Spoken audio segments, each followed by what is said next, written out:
2022 সালের মাধ্যমিক পরীক্ষার আর প্রায় 3 মাস বাকি।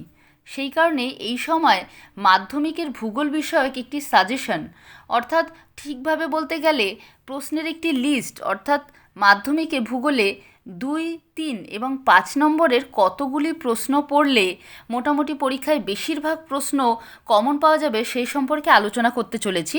দেখতে থাকো।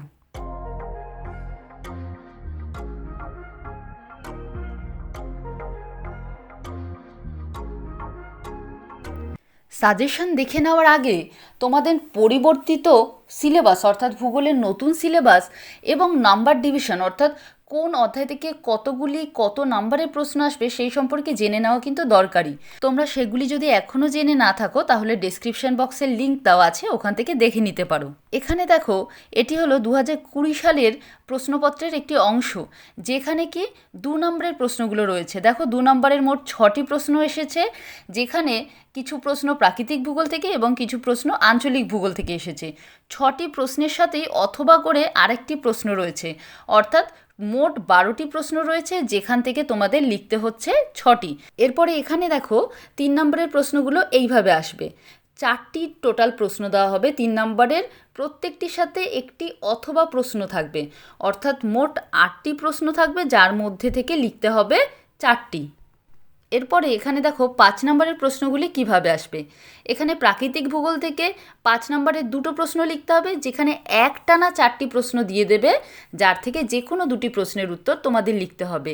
আঞ্চলিক ভূগোল থেকেও ঠিক একই রকম 4টি প্রশ্ন দিয়ে দেবে মোট, তার থেকে যে কোনো 2টি প্রশ্নের উত্তর তোমাদেরকে করতে হবে।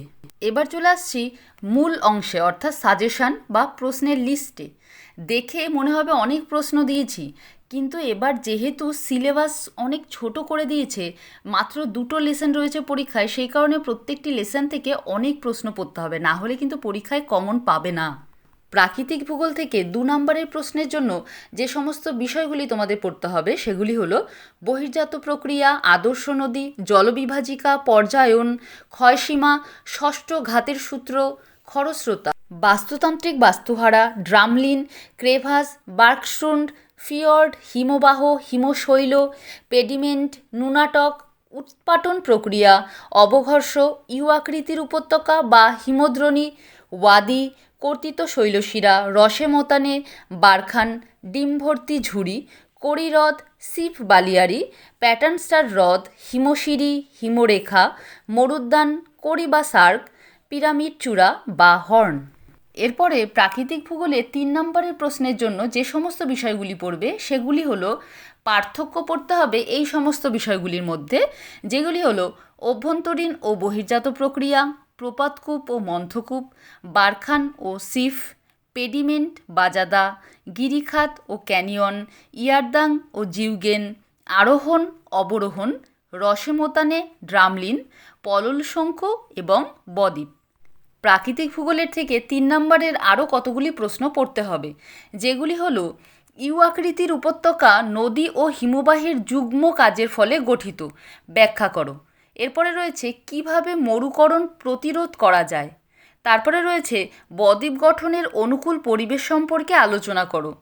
তারপরে রয়েছে পৃথিবীর সকল স্থানের হিমরেখা একই উচ্চতায় থাকে না কেন। তারপরে রয়েছে ভারতের পশ্চিম বাহিনী নদীর, যেমন তাপ্তি, নর্মদা, মোহনায় বদ্বীপ গড়ে ওঠেনি কেন।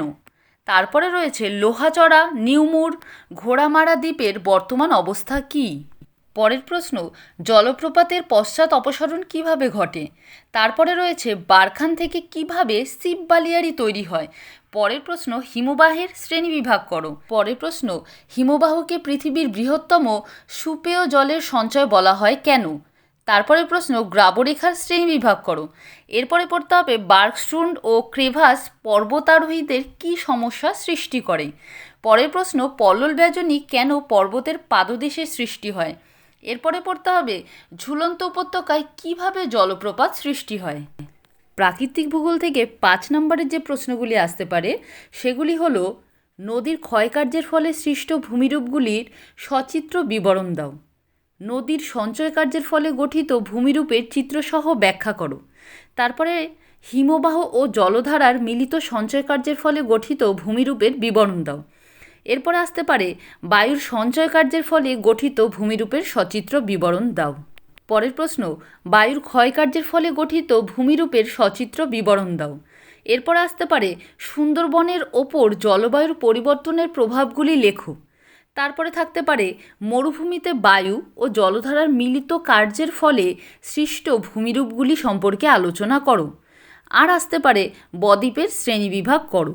এক্ষেত্রে বলে রাখি, এই বড় প্রশ্নগুলি যদি পড়ো এর থেকে অনেক ছোট প্রশ্ন বেরিয়ে আসে। অর্থাৎ ধরো তুমি নদীর ক্ষয়কার্যের ফলে ভূমিরূপগুলো পড়লে, সেখান থেকে 2 নাম্বারের অনেক প্রশ্ন চলে আসলো। যেমন ধরো ভি আকৃতির উপত্যকা সম্পর্কে, জলপ্রপাত কী, খরস্রোতা কী, ক্যানিয়ন কী, এই ধরনের অনেক প্রশ্ন বেরিয়ে আসে বড় প্রশ্ন থেকে।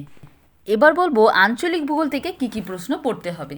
আঞ্চলিক ভূগোলে 2 নম্বরের যে সমস্ত প্রশ্নগুলি থাকে তার মধ্যে এগুলি আসতে পারে। দেখো, কাশ্মীর উপত্যকা কী, কারেওয়া কী, ভারতের রাজ্য পুনর্গঠনের ভিত্তিগুলি কী, লু কী, আধি কী, পশ্চিমী ঝঞ্ঝা কী, কাল বৈশাখী কী, আশ্বিনের ঝড় কী, যৌথ বন ব্যবস্থাপনা কী, ডেকান ট্রাপ কী, বাগার ও রোহি অঞ্চল কী, বাগিচা কৃষি কী, জাইদ শস্য কী, হিউমাস কী, জনঘনত্ব কী, জনবিস্ফোরণ কী, কাম্য জনসংখ্যা কাকে বলে, জনসংখ্যার স্বাভাবিক বৃদ্ধি কী, নগরায়ন কী, উদীয়মান শিল্প কী, পেট্রোরাসায়ন শিল্পের উৎপাদিত দ্রব্যগুলি কী কী, সবুজ বিপ্লব কী, সুস্থিত বা ধারণযোগ্য উন্নয়ন কী, ঝুম চাষ কী, সোনালী চতুর্ভুজ কী, পূর্ত শিল্প কী, কয়াল কী, ম্যানগ্রোভ অরণ্যের 2টি বৈশিষ্ট্য লেখো, ভাবর কী, দোআব কী, খাদার ও ভাঙর কী, বহুমুখী নদী পরিকল্পনা কাকে বলে, রেগুড় বা কৃষ্ণমৃত্তিকা কী, ফালি চাষ,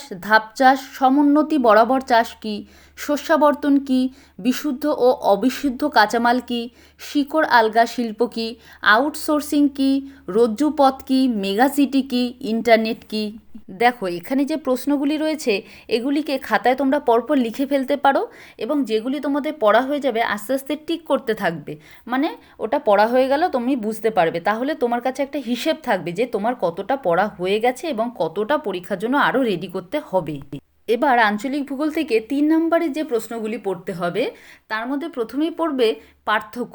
এই বিষয়গুলির পার্থক্য পড়বে, যেগুলি হলো মালনাদ ময়দান, ভারতের পশ্চিম ও পূর্ব উপকূল, পূর্বঘাট ও পশ্চিমঘাট পর্বত, উত্তর ও দক্ষিণ ভারতের নদ নদী, লাল মাটি, ল্যাটেরাইট মাটি, সামাজিক ও কৃষি বনসৃজন, জনসংখ্যা ও জনঘনত্ব। এরপরে পার্থক্য ছাড়াও 3 নম্বরে যে অন্য প্রশ্নগুলি রেডি করতে হবে সেগুলি হলো ভারতকে উপদ্বীপ বলা হয় কেন, বহুমুখী নদী উন্নয়ন পরিকল্পনার প্রয়োজনীয়তা কী, পাটকে সোনালী তন্তু বলা হয় কেন, করমণ্ডল উপকূলে বছরে 2বার বৃষ্টিপাত হয় কেন, উত্তর ভারতে খালসেচ অধিক প্রচলিত কেন, ভারতের পশ্চিম অংশে মরুভূমির সৃষ্টির কারণ কী। ভারতের জলবায়ুতে হিমালয় পর্বতের প্রভাব আলোচনা করো। কাশ্মীর উপত্যকাকে ভারতের ভূস্বর্গ বলা হয় কেন, তামিলনাড়ু বৃষ্টির জল সংরক্ষণে ভারতের দৃষ্টান্ত ব্যাখ্যা করো। ভারতের জলবায়ুতে এল নিনো ও লা নিনার প্রভাব লেখো। মৌসুমি বায়ুর অনিশ্চয়তার কারণ কী, রেলপথকে ভারতের জীবনরেখা বলা হয় কেন, জলপথের সুবিধাগুলি কী কী।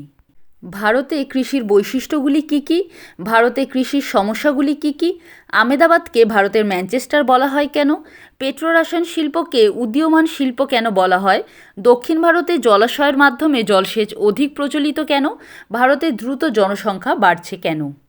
এরপরে আঞ্চলিক ভূগোল থেকে 5 নম্বরে যে প্রশ্নের উত্তরগুলি তোমরা তৈরি করবে সেগুলি হলো হিমালয় পর্বতশ্রেণীগুলির সংক্ষিপ্ত বিবরণ দাও, গঙ্গা, সিন্ধু ও ব্রহ্মপুত্র এর গতিপথ উল্লেখ করো, ভারতের জলসেচ পদ্ধতিগুলি সম্পর্কে লেখো, ভারতের মৌসুমী জলবায়ুর বৈশিষ্ট্য লেখো, ভারতের 3টি প্রধান মাটির বিবরণ দাও, ভারতের চিরহরিৎ, পর্ণমোচী ও ম্যানগ্রোভ উদ্ভিদের বৈশিষ্ট্য লেখো, ভৌমজলের অতিরিক্ত ব্যবহার ও তার প্রভাব সম্পর্কে আলোচনা করো। ধান, গম, আখ, কার্পাস, কফি চাষের অনুকূল পরিবেশ আলোচনা করো।